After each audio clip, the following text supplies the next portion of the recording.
Okay, so me and my wife, we just came back from the movie theater watching the new Kimetsu no Yaiba movie, and I really wanted to quickly share my honest review of the movie because we had a really great time. I still got my ticket right here. It was a fun ride, but there are a couple of things we need to unpack here. So first of all, the movie has a long title, Jougen Shuketsu Soshite Katana Kaji no Satoe, which translates to the first quarter and towards the swordsmith village. It's a little bit different concept than the first movie. The first movie, Mugen no Resha, was actually a whole story in one movie that they later recut and turned into a whole season of the series. Whereas here we get the last two chapters of the previous season, being the Yukakehen, the entertainment district arc. So with the final fight against Daki and her brother Kyutaro.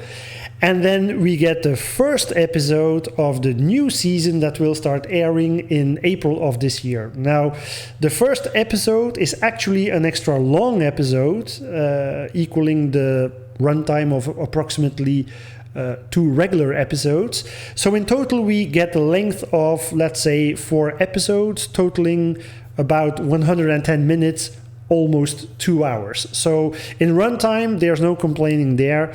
Definitely a good runtime there. But story-wise, I have to be 100% honest. Can you skip this movie? Yes, you can. We have the last 2 chapters of the previous arc, which you can have already seen or which you can rewatch if you want. And then we have the first episode of the next season, which will start airing in April, as I said.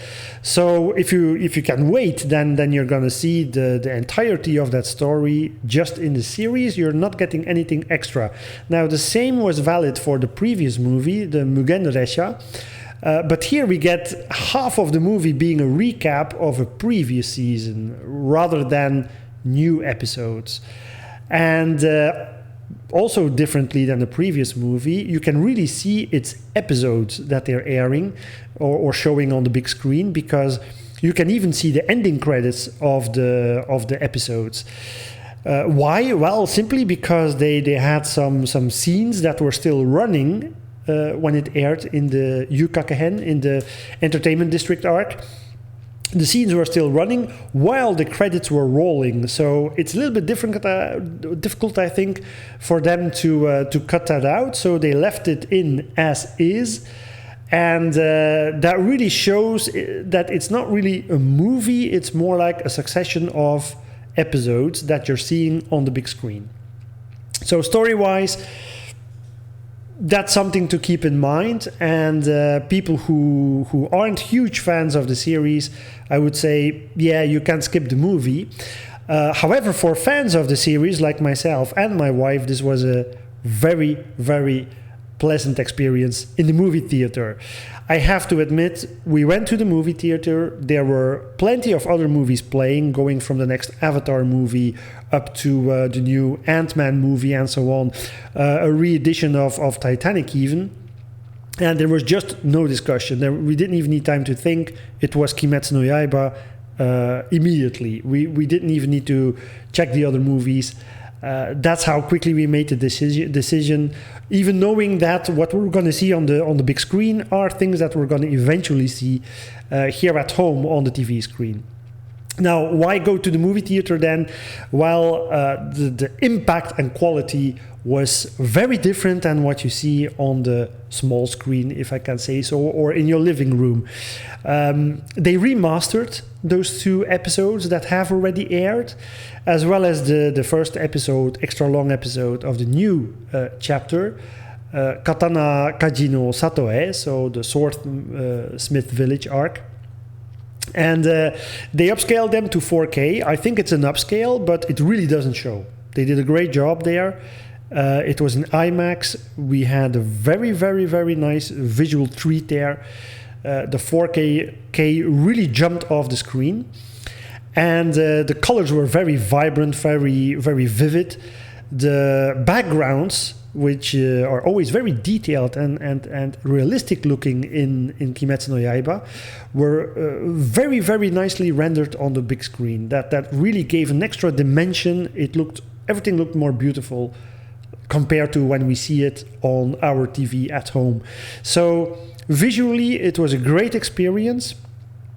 There was a scene in I'm not going to give spoilers, but there was a scene in the first chapter of the new arc where we can see the Mugenjo, so the area where the demons gather together, which we saw in previous seasons as well.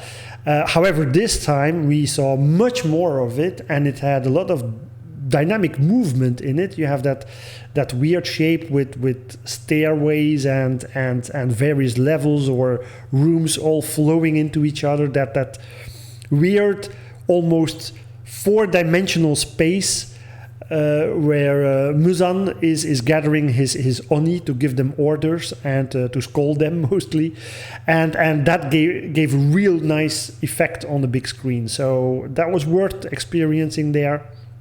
And lastly, the sound as well. It was completely remixed for a theatrical experience. So we really had the sounds coming from all sides, from left, right, back, center, from the top as well. We were completely enveloped in the sound field.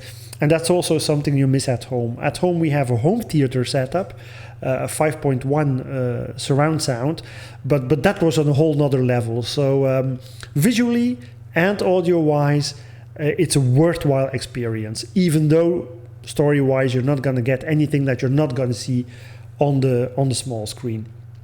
So the first chapter really warmed us up as well for the next season that is going to come. There were a lot of interesting things that were shown. I will not give away spoilers, especially people who haven't read the manga yet. You're going to see a lot of interesting things connected to Tanjiro's ancestors, as well as the first person who came up with Hinokokyu, so that technique that served as a basis for all the other breathing techniques.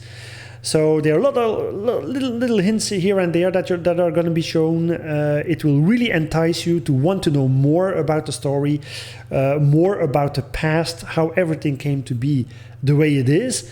So that was a great thrill for us. And the last two episodes of the Yukakehen, with which the movie started actually. So first we get a little recap of Kimetsu no Yaiba as a whole, very short, but just enough, just right. And then we immediately jump into the fight against Daki and Kyutaro, and that is fantastic. We had already seen that here at home, but that intense battle, those fierce fighting scenes, those are really done justice in the theater. You had the sounds of the swords clashing. You have buildings crumbling all around you. The sound field is really used to good effect. The special effects of the fire jumped even more in my eyes this time. I already thought it was very well done on the small screen, but here in 4K it looked virtually realistic as fire. Small particles that were a little bit less visual on the small screen were visible this time on the big screen. So that fierce, intense fight is really a lot of fun to experience in the movie theater.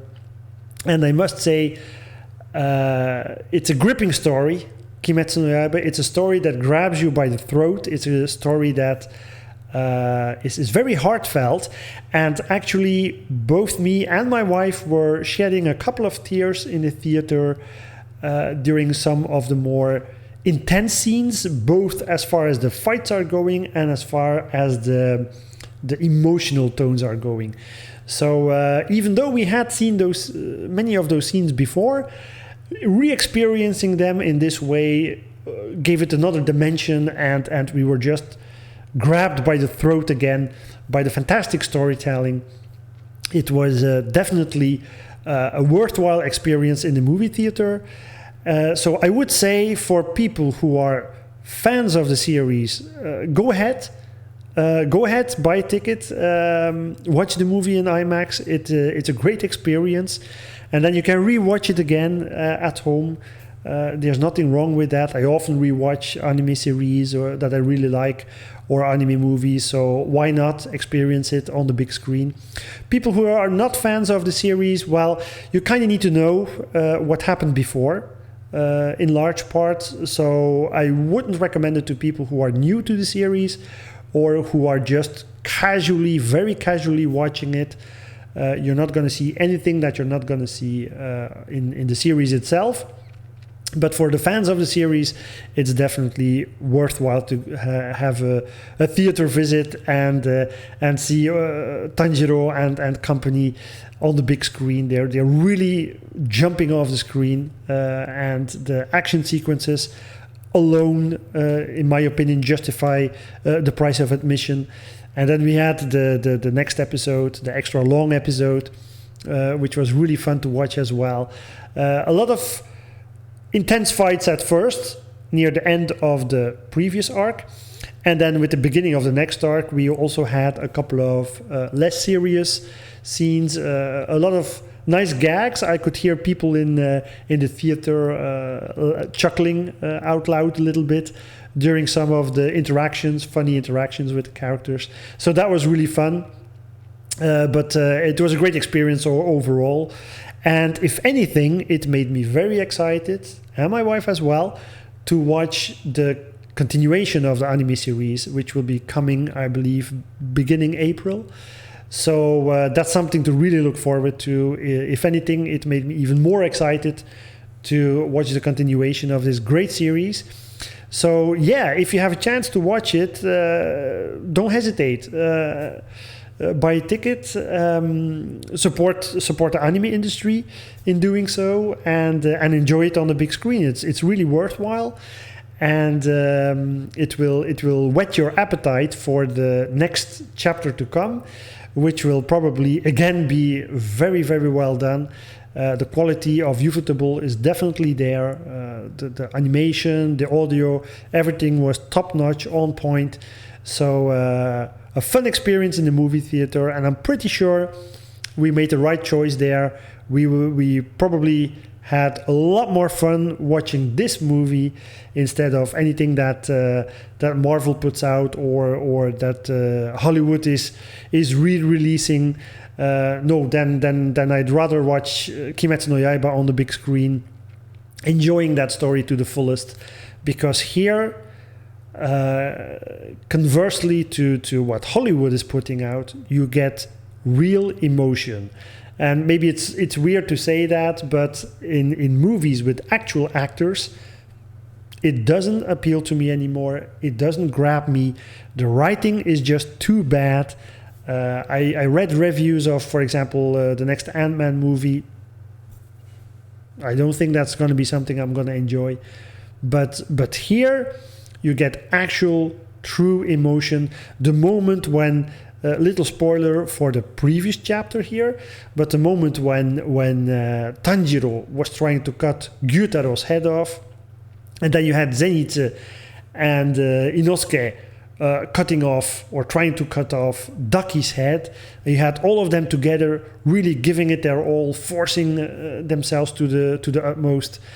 That my wife was really squeezing my hand in the movie theater. We were unable to speak. The emotion was so intense, and the quiet scenes where you see Gyutaro and his sister Daki, the tragic life they led. Then you also saw the similarities and as well as the differences with Tanjiro and his sister. So those quiet moments also grabbed us a lot. You feel for the characters, both the Oni, the demons, as well as the heroes of the story. So it's a sign of a very well written series or movie when you can feel for both of them.